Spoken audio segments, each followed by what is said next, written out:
Hi friends, ಇವತ್ತು ನಾನು ಸೊಪ್ಪು ಸಾರು ಮಾಡ್ತಾಯಿದ್ದೀನಿ. ಸೊಪ್ಪು ಸಾರು ಮಾಡೋಕ್ಕಿಂತ ಮುಂಚೆ ಹಾಗೆ ಕಾಳೆಲ್ಲನೂ ಮಿಕ್ಸಿ ಕಟ್ಟಿ ಇಟ್ಟಿರೋ ಕಾಳದು ಸೊಪ್ಪನ್ನ ನೆನೆ ಹಾಕಿಟ್ಟಿದ್ದೀನಿ, ಮಣ್ಣೆಲ್ಲ ಹೋಗಲಿ ಅಂತ. ಅರಿವೆ ಸೊಪ್ಪು ಮತ್ತು ಚಿಲ್ಕೊಳೆ ಸೊಪ್ಪು ತೊಗೊಂಡಿದ್ದೀನಿ. ಅದನ್ನು ಸೋಸಿ ನೀರಲ್ಲಿ ಹಾಕಿ 2-3 ಸಲ ವಾಶ್ ಮಾಡಿಕೊಂಡು ತೊಳೆದಿಟ್ಕೋತಾ ಇದ್ದೀನಿ.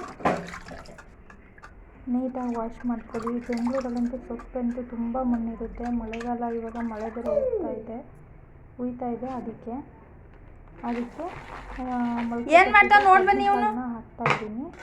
ಅವೆರಡನ್ನೂ ಹಾಕಿ ಒಂದು ಬೌಲಷ್ಟು ಹಾಕ್ತಾಯಿದ್ದೀನಿ.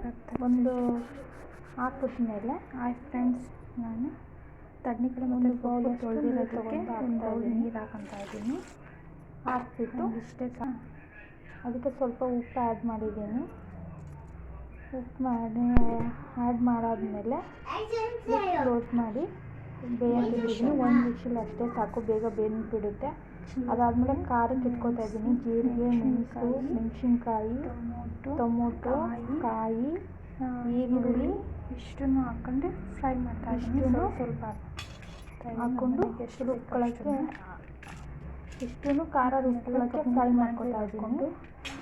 ಇದನ್ನು ಒಲೆ ಮೇಲೆ ಇಟ್ಬಿಟ್ಟು ನಾನು ಕಬ್ಬಿಣದ ಬಾಣಲಿ ಉಪಯೋಗಿಸ್ತಾ ಇದ್ದೀನಿ. ರುಚಿ ಚೆನ್ನಾಗಿರುತ್ತೆ. ನೀವು ಉಪಯೋಗಿಸಿ ನೋಡಿ. ಕಬ್ಬಿಣದ ಬಾಣಲಿ ತುಂಬ ಹೆಲ್ದಿ. ಹಾಗಾಗಿ ಬೆಳ್ಳುಳ್ಳಿ, ಸ್ವಲ್ಪ ಕಾಯಿ ತುರಿ, ಸ್ವಲ್ಪ ಕಾಯಿ ಇಷ್ಟನ್ನು ಹಾಕಿ ಅದಕ್ಕೆ ಈ ಥರ ಒಲೆ ಮೇಲೆ ಇಟ್ಟು ಒಲೆ ಹಚ್ಚಿ ಮರ್ತ್ಬಿಟ್ಟಿರ ಒಲೆ ಹಚ್ಚಿ ಇಡ್ತಾ ಇದ್ದೀನಿ. ಯಾಕೋ ನಮ್ಮನೆ ಗ್ಯಾಸ್ ಪ್ರಾಬ್ಲಮ್ ಆಗಿದೆ ಅನಿಸುತ್ತೆ, ಕತ್ತುತ್ತಾ ಇಲ್ಲ.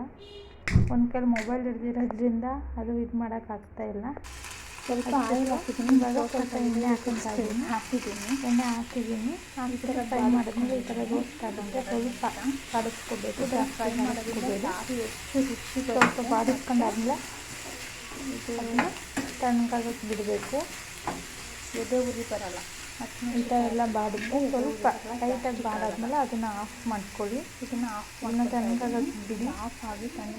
ತಣ್ಣಗಾಗಿ ಬಿಟ್ಟ ಮೇಲೆ ಮತ್ತೆ ಸ್ವಲ್ಪ ಹಸಿ ಈರುಳ್ಳಿ ಮತ್ತು ಸ್ವಲ್ಪ ಹಸಿ ಬೆಳ್ಳುಳ್ಳಿ ಇವೆರಡು ಆ್ಯಡ್ ಮಾಡಿ ಅದ್ರ ಜೊತೆಗೆ ಆ್ಯಡ್ ಮಾಡಾದ್ಮೇಲೆ ನಾವು ಸೊಪ್ಪು ಮತ್ತು ಕಾಳು ಕೂಗ್ಸಕ್ಕಿದ್ದೀವಲ್ಲ, ಅದು ಕೂಗಿದೆ, ಅದು ವಿಷಲೆಲ್ಲ ಹೋಗಿದೆ.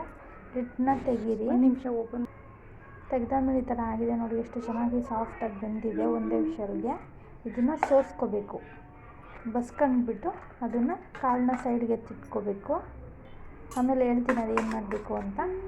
ಅದಕ್ಕೆ ಖಾರ ರುಬ್ಕೊಳ್ಳೋಕ್ಕೆ ಹಾಕ್ಕೊಂಡಿದ್ವಲ್ಲ, ಫ್ರೈ ಮಾಡ್ಕೊಂಡಿದ್ವಲ್ಲ, ಅದರೊಳಗಡೆ ಸ್ವಲ್ಪ ಸೊಪ್ಪು ಕಾಳನ್ನ ಸೇರಿಸ್ಕೋಬೇಕು. ನಾನು ಸೇರಿಸ್ಕೊತಾ ಇದ್ದೀನಿ. ಇವಾಗ ಸೇರಿಸ್ಕೊಂಡಾದ್ಮೇಲೆ ಬಿಸಿ ಇದೆ, ತುಂಬ ಕೈ ಮುಟ್ಟೋಕ್ಕಾಗ್ತಾಯಿಲ್ಲ. ಸ್ವಲ್ಪ ಬಿಸಿ ಇದೆ, ತಣ್ಣಗಾಗುತ್ತೆ ಒಂದು 2 ನಿಮಿಷ. ಅದನ್ನು ಮಿಕ್ಸಿ ಜಾರ್ಗೆ ಹಾಕ್ಕೊಳ್ಳಿ.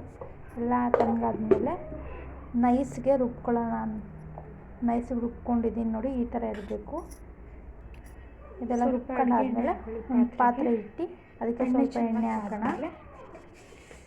ಸ್ವಲ್ಪ ಸಾಸಿವೆ ಹಾಕಿ, ಸ್ವಲ್ಪ ಎಣ್ಣೆ ಹಾಕಿ, ಸಾಸಿವೆ ಹಾಕಿ, ಕರಿಬೇವು ಹಾಕಿ, ಆಮೇಲೆ 1-2 ಈರುಳ್ಳಿ ಎತ್ತಿಟ್ಕೊಂಡಿದ್ವಲ್ಲ ಮೊದಲೇ, ಆ ಈರುಳ್ಳಿ ಫ್ರೈ ಮಾಡಿ ಅದನ್ನ ಫ್ರೈ ಮಾಡಿ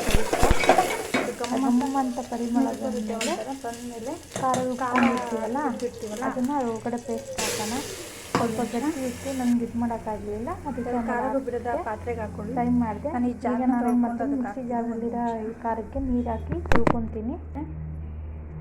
ತೊಳ್ಕೊಂಡಾದ್ಮೇಲೆ ಅದೇ ನೀರನ್ನ ಇದನ್ನು ಸ್ವಲ್ಪ ಬಾಡಿಸ್ತೀನಿ. ಹಸಿ ಖಾರ ಆಗೋದಾಗಿರುತ್ತಲ್ಲ ಅದನ್ನು 1 ನಿಮಿಷ ಮಾಡ್ಕೊಂಡು ಫ್ರೈ ಆಗುತ್ತೆ. ಫ್ರೈ ಆದಮೇಲೆ ಒಂಥರ ಗಮ್ಮಂತ ಸ್ಮೆಲ್ ಬರ್ತಾ ಇರುತ್ತೆ.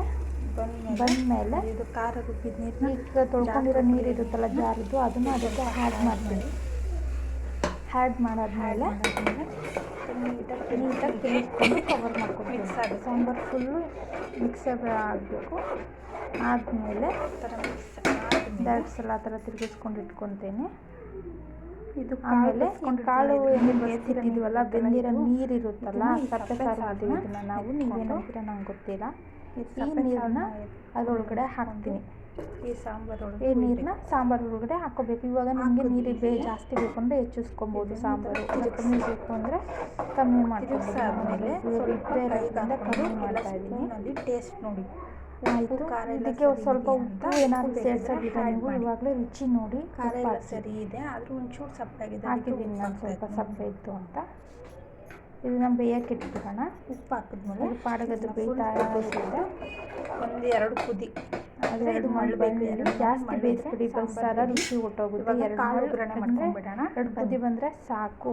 ಬಾಣಲಿ ಆಮೇಲೆ ಇನ್ನೊಂದು ಪಾತ್ರೆಗೆ ಸ್ವಲ್ಪ ಬಾಣಲಿನ ಇಟ್ಬಿಟ್ಟು ಕಾಳು ಒಗ್ಗರಣೆ. ನಾವು ಗೋಲ್ಡ್ ವಿನ್ನರ್ ಆಯಿಲ್ ಯೂಸ್ ಮಾಡಿ ಎಣ್ಣೆ ಹಾಕೊಳ್ಳೋಣ. ಸ್ವಲ್ಪ ಅದನ್ನೇ ಹಾಕ್ತಾಯಿದ್ದೀನಿ, ಸ್ವಲ್ಪ ಹಾಕ್ತಾಯಿದ್ದೀನಿ. ಪಾತ್ರೆ ಕಾದ್ಮೇಲೆ ಎಣ್ಣೆ ಹಾಕಿ, ಎಣ್ಣೆ ಸ್ವಲ್ಪ ಕಾಯುತ್ತೆ, ಸ್ವಲ್ಪ ಎಣ್ಣೆ ಕಾದ್ಮೇಲೆ ಬಿಸಿ ನೋಡಿ ಕಾದಿದೆಯಾ ಅಂತ. ಆಮೇಲೆ ಸಾಸಿವೆ ಸ್ವಲ್ಪ ತುಂಬ ಸಾಸಿವೆ ಹಾಕಿ. ಉಪಯುಕ್ತ, ಕಣ್ಣು ಒಳ್ಳೆಯದು, ಆರೋಗ್ಯಕ್ಕೆ ತುಂಬ ಒಳ್ಳೆಯದು ಸಾಸಿವೆ. ಸಾಸಿವೆ ಎಣ್ಣೆನೂ ಮೈಕೈ ನೋವೆಲ್ಲ ಕಮ್ಮಿ ಆಗುತ್ತೆ. ಸಾಸಿವೆ ಅದಕ್ಕೆ ಚಿಟಪಟ ಯೂಸ್ ಮಾಡಬೇಕು. ಅದಕ್ಕೆ ಸಾಸಿವೆ 2 ಮೆಣಸಿನ್ಕಾಯಿ ಚಿಟಪಟ ಒಂದೇ ಮುಚ್ಚಕ್ಕೆ ಹಾಕೋಬೇಕು. ಒಂದೇ ಒಂದು ಮೆಣಸಿನ್ಕಾಯಿ ಹಾಕಿ. ನಮ್ಮನೆ ಮಕ್ಕಳು ತಿನ್ನಲ್ಲ, ಖಾರ ಯಾರು ತಿನ್ನಲ್ಲ, ಅದಕ್ಕೆ ಒಂದೇ ಒಂದು ಆ್ಯಡ್ ಮಾಡಿದ್ದೀನಿ. ಆಮೇಲೆ ಈರುಳ್ಳಿ ಹಾಕಿ. ಈರುಳ್ಳಿ ಹಾಕಿದ್ಮೇಲೆ ಬಾಡಿಸ್ಕೊಳ್ಳಿ. ಜಾಸ್ತಿ ಬಾಡಿಸ್ಕೊಳ್ಳಿ, ಸ್ವಲ್ಪ ಲೈಟಾಗಿ ಹಾಕಿದ್ರೆ ರುಚಿ ಚೆನ್ನಾಗಿರುತ್ತೆ. ಕಾಳು ತಿನ್ಬೇಕಾದ್ರೆ ಇನ್ನೂ ತಿನ್ನಬೇಕು ಅಂತ ಅನಿಸುತ್ತೆ, ಅಷ್ಟು ಚೆನ್ನಾಗಿರುತ್ತೆ. ಹಾಗಾಗಿ ಈ ಥರ ಬಾಡಿಸ್ಕೊಂಡ್ಮೇಲೆ ಟೊಮೊಟೊ ಹಾಕಿ. ನೀವು ಯಾರು ಟೊಮೊಟೊ ಆ್ಯಡ್ ಮಾಡಲ್ಲ ಅನಿಸುತ್ತೆ, ನಾನು ಟೊಮೊಟೊ ಹಾಕ್ತೀನಿ.